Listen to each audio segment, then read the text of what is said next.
우리가 구원을 받을 수 있는 것은 어떤 믿음에 의해서인가 라는 제목으로 말씀을 드릴게요. 저는요, 제가 감리교인이라는 거에 대해서 굉장히 자부심, 처음에는 그 의미를 잘 몰랐어요. 여러분도 잘 모르시잖아요. 근데 저도 잘 몰랐어요. 그냥 내가 어릴 때부터 감리교인이었어요. 그래서 모태신앙으로부터 다닌 교회가 감리교회였기 때문에 그냥 자연스럽게 감리교회 교인이 된 거. 사실 장로교회가 무엇인지, 순복음교회가 무엇인지, 침례교회가 무엇인지는 커서 알아. 신학 공부하면서 이런 교파도 있었는데 다 감리교회인 줄 알았어요. 감리라는 단어가 있는지도 몰랐어요. 근데 이제 제가 하나님의 은혜를 받고 신학 공부를 했잖아요. 그러면서 존 웨슬리의 신앙, 또 그의 형제 찰스 웨슬리의 찬송시를 알아가면서 감리교 신앙 안에 오늘 한국교회가 다시 붙들어야 할 귀한 복음의 유산이 있음을 전 깨달았어요. 웨슬리의 신학에는 복음의 분명함과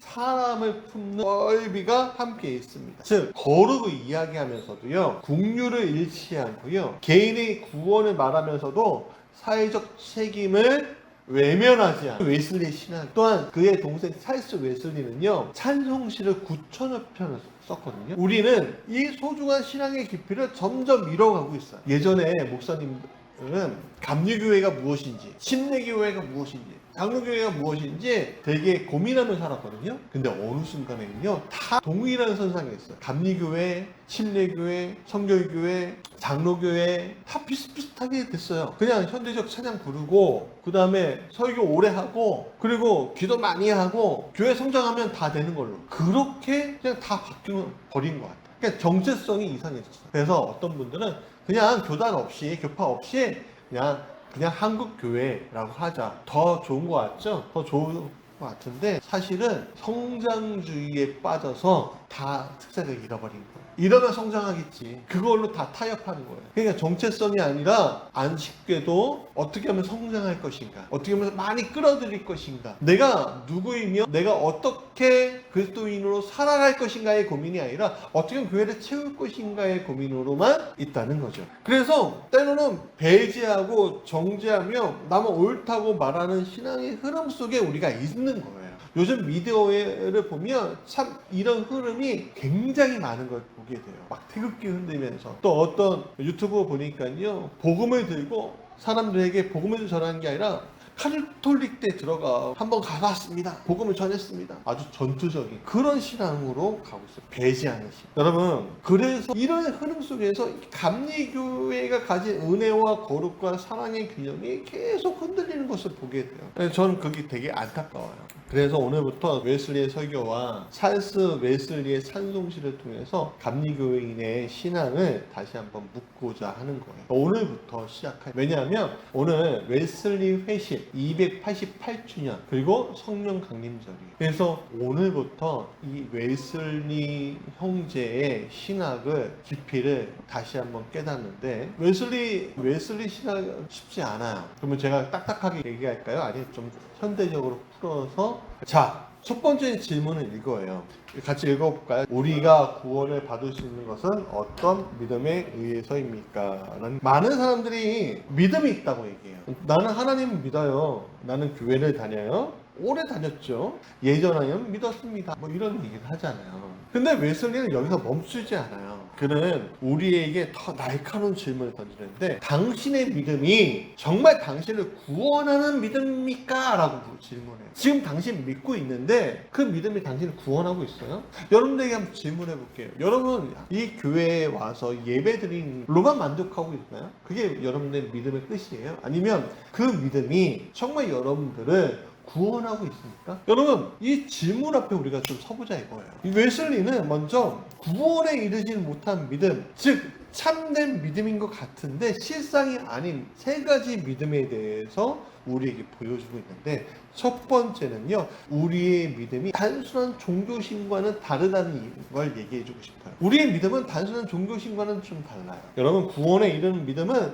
단순히 하나님이 계신다라는 것을 믿는 믿음이 아니에요. 히브리서 11장 6절 같이 읽어볼게요. 믿음이 없이는 하나님을 기쁘시게 하지 못하나니 하나님께 나아가는 자는 반드시 그가 계신 것과 또한 그가 자기를 찾는 자들에게 상 주시는 이심을 믿어야 할지니라 라고. 여러분, 하나님이 계시다는 것, 그리고 하나님께서 선을 기뻐하시고 악을 심판하신다는 것을 믿는 것은 믿음의 중요한 출발점이죠. 그 뭐라고 해요? 선한 사람은 복 주고 악한 사람은 벌 주고, 우리는 네 자로 얘기할 수 있죠. 권성징이라고 얘기할 수 있어요. 여러분, 많은 사람들이 신적인 존재도 인정해요. 신을 인정한다고요. 난 무신론자예요 라고 이야기하는 것도요, 어떤 면에서는 믿는 거예요.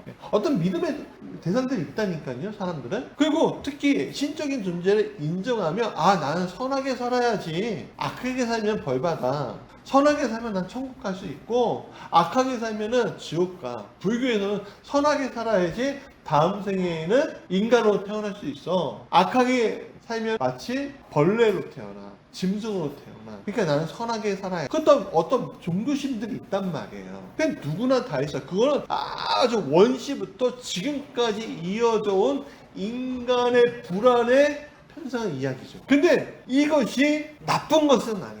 왜냐하면 귀한 도덕적인 출발점이기 때문에, 아, 내가 착하게 살아야지 라는 마음이 이 세상을 평화롭게 만드는 거예요. 악하게 살아야지 라는 사람이 많으면 좋겠어요? 선하게 살아야지 되는 마음을 가지고 있는 사람이 많으면 좋겠어요? 선하게 사는 사람들이 많으면 좋겠잖아요. 그렇죠? 종교심이 있다는 것은 내가 선하게 살아야 되겠다라는 마음을 가진 것과 마찬가지예요. 그런데 여러분, 다시 한번 물으면 그 믿음이 과연 우리를 구원하냐라는 거예요. 내가 선하게 살면 내가 정말 구원받는 거 맞아? 여러분, 여러분 삶을 한번 되새겨 보세요.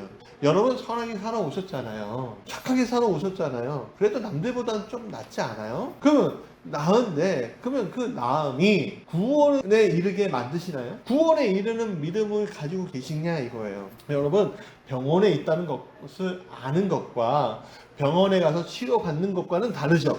약이 좋다는 것을 아는 것과 실제로 그 약을 먹는 것도 다른 거예요. 약봉지를 바라보면서 아, 참 좋은 약이구나 생각한다고 병이 낫는 게 아니에요. 그 약을 실제로 먹어야죠. 의사의 처방대로.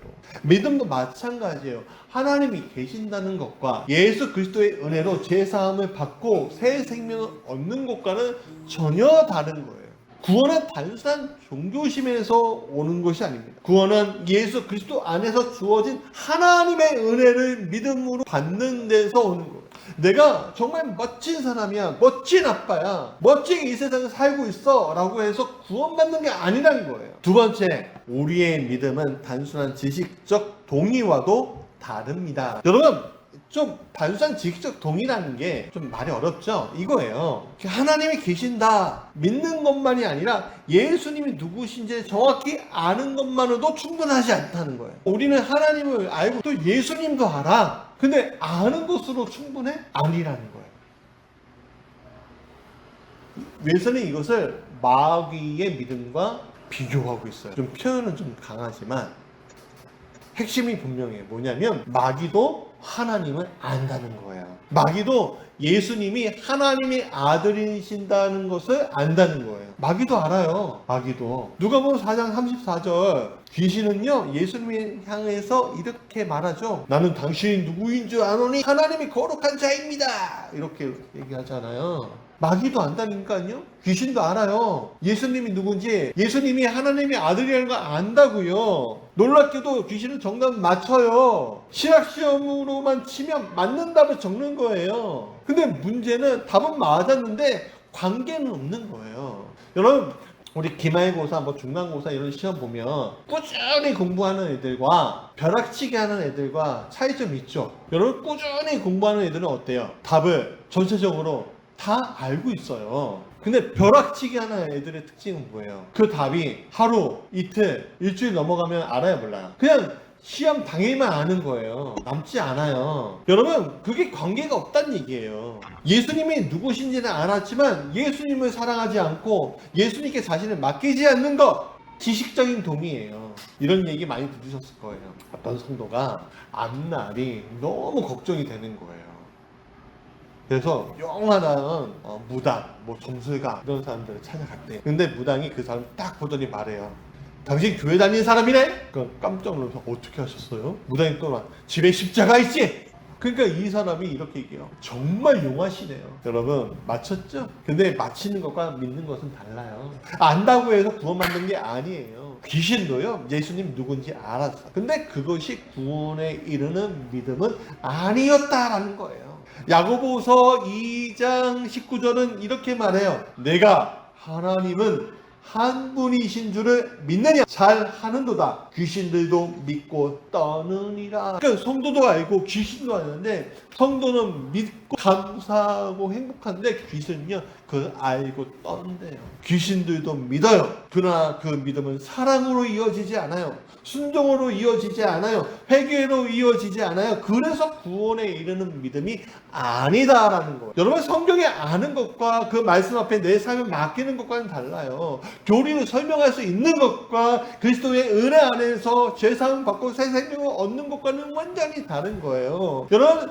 설교 강단에서 제가 여러분들에게 설교를 아무리 열심히 하고 아무리 잘해도 제 안에 예수님에 대한 믿음과 그분이 살아계심을 안 믿는다면 정말 아무짝에도 쓸데없는 복음인 거죠. 듣는 사람들 마찬가지. 참 감사하게도 하나님이 내 안에서 역사하시고 그 역사하는 것을 감당 못해서 설교할 수 있게끔 하나님 인도해 주셔서 전 너무 감사해요. 제가 말을 잘 못해서 이 뜨거움을 어떻게 설명할까 싶어요. 날마다 하나님이 역사하시는 거, 날마다 하나님께서 그 은혜를 부어주시는 것을 내가 어떻게 하면 설명할 수 있을까? 근데 입술이 너무 잘 설명하고 잘 이야기하고 잘 해도요 광명한 천사 마귀가요 광명한 천사로 온대요. 그 안에 예수가 없으면 다 헛것이에요. 여러분 속지 마세요. 구원하는 믿음은 예수님에 대한 정보를 아는 것이 아니에요. 예수님은 나의 구조로 붙드는 겁니다. 예수님 누군지 아는 데서 멈추지 않고 그분의 은혜 앞에 내 자신을 맡기는 거예요. 그래서 참된 믿음은 아는 믿음이 아니라 맡기는 믿음입니다. 세 번째 같이 읽어볼까요? 우리의 믿음은 능력을 경험하는 믿음에만 머물지 않습니다. 자, 두 가지 여기 있어요. 구원에 이르는 믿음은 단순한 종교심도 아니고 예수님에 대한 지식만도 아니라는 거예요. 근데 웨슬리는 더 나아가요. 뭐라고 하냐면 구원에 이르는 믿음은 예수님이 세상에 계실 때 제자들이 가졌던 믿음과도 다르다는 거예요. 좀 어렵죠? 좀 설명해 드릴게요. 이 말은 예수님이 살아 계실 때 제자들은 같이 동행했잖아요. 그 예수님의 기적을 보고 우와 와 승천까지 하면서 믿는 것과는 좀 다르다는 거예요. 구원에 이르는 믿음이. 제자들의 믿음이 가짜였다는 뜻이 아니에요. 제자들은 예수님을 믿고 따랐죠. 모든 것을 버렸어요. 그리고 예수님을 따라갔습니다. 그러니까 병든 사람을 고치고 귀신을 쫓아내고 하나님 나라를 전하기도 했어요. 누가? 제자들도 그랬다는 거예요. 왜? 예수님이 파송하셨잖아요. 두식 짝죠. 대단한 믿음처럼 보였죠. 그러니까 우리식으로 말하면 사역 경력이 정말 어마무시한 거예요. 그러니까 막 복음을 전할 때 한 1000명, 10,000명의 복음을 딱 전하는데 막 역사가 계속 일어나는 거예요. 막 안진뱅이가 일어나고 눈먼 자가 눈 뜨고 벙어리라고 하면 안 되죠. 농인이 말을 하고 맹인이 눈 뜨고 그런 마음의 상처 입은 자가 낫고 막 그런 역사를 어떤 사람 보면 다 따라다니는 경우들이 있어요. 없는 게 아니에요. 전도도 했고 전도하면은 뭐 100명을 전도하고 기도 응답도 뭐 기도할 때마다 응답되고 뭐 대단한 능력이 나타나는 거 그게 제자들이 경험했던 거예요. 근데 웨슬리가 묻는 건 이거예요. 그런 경험이 곧 구원에 이르는 믿음이야? 너가 하나님의 능력을 받아서 대단한 능력을 행한 건 알았어. 근데 그게 구원에 이르는 믿음 맞아. 조금 어려울 수 있어요. 쉽게 얘기하면 너 경력직이지? 그러면 그 경력직을 가지고 지금 내가 주어진 미션을 할 수 있어? 그 얘기하는 거야. 믿고 할 수 있어? 제자들은 예수님을 따랐지만 십자가와 부활의 의미를 제대로 알지 못하고 있었어요. 예수님이 왜 죽으셔야 하는지 그 죽음이 나를 위한 은혜라는 것을 깊이 깨닫지 못하고 예수님의 죽음까지 경험했죠. 그래서 예수님은 제자들에게 믿음이 부족하다고 말씀하셨어요. 제자들이 우리에게 믿음을 더하소서 우리에게 믿음을 더하소서 할 때 예수님은 저 자식의 하나만큼의 믿음조차 없음을 지적하면서 참된 믿음의 능력에 대해서 말씀하셨어요. 여러분 교회 일을 많이 하실 수 있어요. 너무 감사해요. 봉사 많이 하시면 정말 좋겠어요. 우리 교회 헌금도 여러분 진짜 다 부자 되셔갖고 10억짜리 뭐 20억짜리 집도 있으시면서 11조도 막 몇천만 원씩 할 수 있는 경제적 능력이 있으면 참 좋겠어요. 전도도 많이 하시면 좋겠어요. 전도 한 달에 뭐 2명씩, 3명씩, 10명씩 1년에 보니까 100명을 했더라. 제 진짜 부러운 게 뭐 지방이나 연애 가면요 전도왕을 뽑아요. 전도 되게 많이 하신 분, 교회 이끌어오신 분. 그러면은 이분은 30명 했대, 이분은 100명 했다면 감독이 또 감독회장이 상을 줘. 진짜 부러워요. 저런 분 한번 우리 교회 안 오시 싶은 거 있잖아요, 그렇죠? 막 어떤 목사님은 이렇게 자랑해. 우리 11조를 막 몇천만 원씩 하는 교인이 있어. 우리 교회 건축할 때 이분이 매덕했어. 막 자랑, 저도 자랑하고. 여러분 그런 복이 있으셨으면 좋겠습니다. 아멘? 여러분 이런 거 아멘 하셔도 돼요. 복이 있으셨으면 좋겠다는 거잖아요. 근데 여러분 봉사도 많이 하고 은혜는 경험도 할 수 있고 기도 응답도 받을 수 있는데 그게 곧 구원에 이르는 믿음은 아니라는 거예요. 구원하는 믿음은 내가 무엇을 경험했느냐 보다는 내가 지금 누구를 붙들고 있느냐가 중요하다는 거예요. 여러분 지금 누구 붙들고 사는 거냐 이거. 예수님 붙들고 사세요? 예수님이 내 삶의 나침판이시 거 맞죠? 여러분 100% 순종할 수 없을지라도 날마다 내가 순종하지 못할지라도 가장 내 인생의 중요한 순간에서 그 나침판을 작동시킬 수 있죠? 그냥 꺼내면 되잖아요. 나침판. 여러분 나침판이 어떤 거예요? 여러분의 나침판은 어디 있어요? 제가 진짜 이 동그란 나침판을 얘기하는 거예요? 아니죠? 여러분 나침판 여기 있잖아요. 여러분 나침판이에요. 저를 보세요. 이게 여러분의 나침판이에요. 한 번이라도 여러분 끼나 보실 수 있냐 이거예요. 여기에서 말씀하시는 예수님의 말씀대로 여러분 순종하실 수 있냐 이거예요. 믿음은 신앙 경험을 자랑하는 것이 아니에요.